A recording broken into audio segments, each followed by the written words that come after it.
শিয়ালের ডাক শুনে ভয় ছুটতে শুরু করেছিলে? হ্যাঁ, আমি ওই ওই জঙ্গলের মধ্যে জলের চোখ দেখে খুব ভয় পেয়ে গেছিলাম।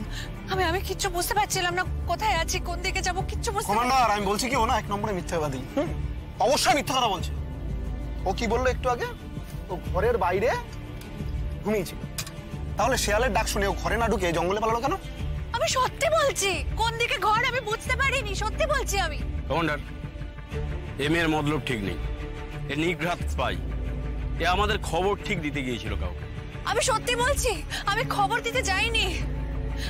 আমি জঙ্গলে হারিয়ে গেছিলাম, খুব গভীর জঙ্গল, আমি কিছু দেখতে পাচ্ছিলাম না, চারিদিকে অন্ধকার, কোন রাস্তা দিয়ে যাবো কিছু বুঝতে পারছিলাম না। আমি সত্যি বলছি, আমি তোমাদের সবাইকে অনেকবার ডেকেছি, কিন্তু কোনো জবাব পাইনি। আমার চেঁচাতে গলা শুকিয়ে গেছিল, খুব ভয় পেয়ে গেছিলাম।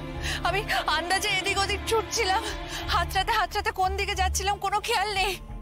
আমরাও তো তোমাকে অনেকবার ডেকেছি, তুমি শুনতে পাওনি? না, আমি তোমাদের ডাক শুনেছি তোমাদের ডাক, কিন্তু তোমরা কোন দিক থেকে ডাকছিলে আমি না বুঝতে পারছিলাম না। এত গভীর জঙ্গল ছিল, আমি না কিচ্ছু বুঝতে পারছিলাম না। আমিও তোমাদের অনেক চিৎকার করে ডেকেছি, কিন্তু তোমরা কেউ আমার ডাক শুনতে পাওনি। আমি ছুটতে অনেকটা দূর চলে গেছিলাম, ওই গাড়ির রাস্তা অবধি চলে গেছিলাম। অন্ধকার রাস্তা দিয়ে গাড়ি যাচ্ছিল, আমি কিন্তু চাইলেই পালাতে পারতাম। পালালে না কেন? এখানকার সব খবর এখনো জানা হয়নি তাই? কোথায় পালাবো আমি তো বলেছি আমার কোনো যাওয়ার জায়গা নেই। তোমাকে আমরা বিশ্বাস করবো কেন বলো তো? তুমি যে রাতের অন্ধকারে খবরটা চালান করে আসোনি, তার কি ভরসা আছে? কি করে খবর চালান করব?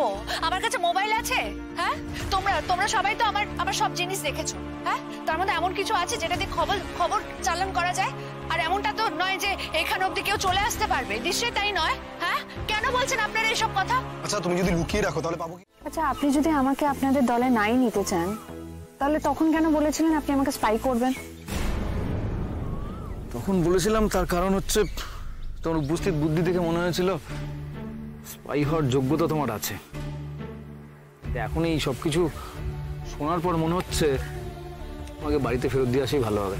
কেন? দেখো, তোমার বাড়ির সম্পর্কে এত কথা তো আমি জানতাম না। তুমি যা বললে সেটা শুনে আমার মনে হচ্ছে, যদিও তুমি না মানলেও, তোমার বাড়ির লোক কিন্তু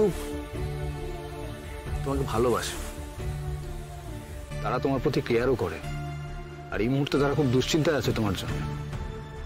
তারা তো তোমার খবর না পেলে সারা জীবন হয়তো নিজেদেরকে দায়ী করবে তোমার হারিয়ে যাওয়ার জন্য। তারা তো জানে না যে তুমি আমাদের সঙ্গে আছো এখানে। তোমাকে ফিরিয়ে দেবো আমরা। তাদেরকে টেনশনে রাখাটা ঠিক হচ্ছে না।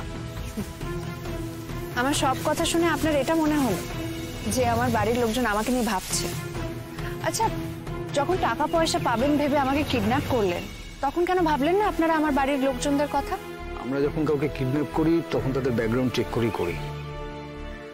সেদিনকে সোনার দোকানে তোমার সঙ্গে অতগুলো গয়না দেখে মনে হয়েছিল তুমি খুব বড় লোকের মেয়ে, সেই জন্যই তোমাকে কিডন্যাপ করেছিলাম। আচ্ছা, এত কৈফিয়ত কেন দিচ্ছি বলো তুমি তোমাকে? আমি যেটা বলেছি সেটা ফাইনাল।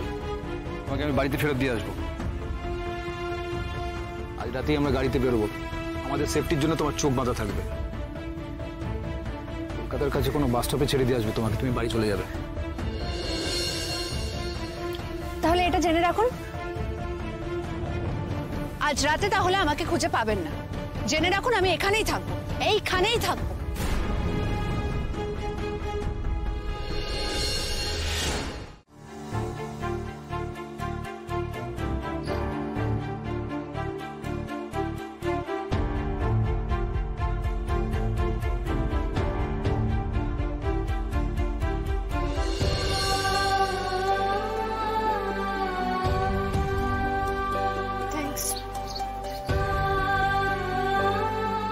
স্রোত, তুমি কান্নাটা না থামালে আমি তো তোমাকে জিজ্ঞেস করতে পারছি না।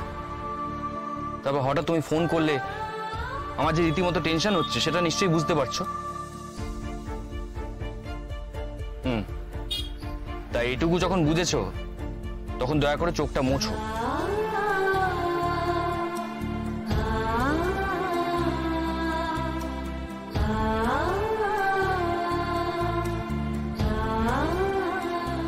কি হয়েছে এবার বলা যাবে? হ্যাঁ, এতটা ফ্রাস্ট্রেটেড কেন? বাড়িতে সব ঠিক আছে তো?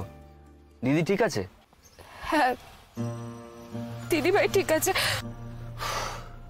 স্রোত, আমি না ক্লুলেস ফিল করছি।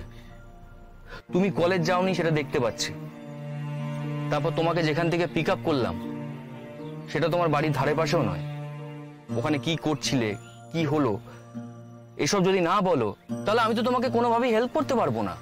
আমি বলছি, তবে তবে তার আগে প্লিজ প্লিজ একটা ফাঁকা জায়গায় নিয়ে চলো। ফাঁকা, একেবারে ফাঁকা, যেখানে যেখানে কেউ আমাদের কোনো কথা শোনার কোনো চান্স নেই। স্রোত, ভালো করে তাকিয়ে দেখো, রাস্তা তো ফাঁকাই আছে, দুদিকে ফাঁকা। হ্যাঁ, তোমার কান্নাকাটি দেখে আমি কলেজের রাস্তায় নিয়ে যাইনি, অন্যদিকে নিয়ে এসেছি। আর এখানে আমি ছাড়া তোমার কথা শোনার কেউ নেই। আর তাছাড়া গাড়ির কাজ তো বন্ধই আছে। তাহলে প্লিজ আমরা আমরা এখানে একটু দাঁড়াই। স্রোত, বলো আমাকে, এবার বলো, এতটা ডিস্টার্ব হয়ে আছো কেন? বেসি ভাইকে টাকাতে দল তুলে নিয়ে গেছে।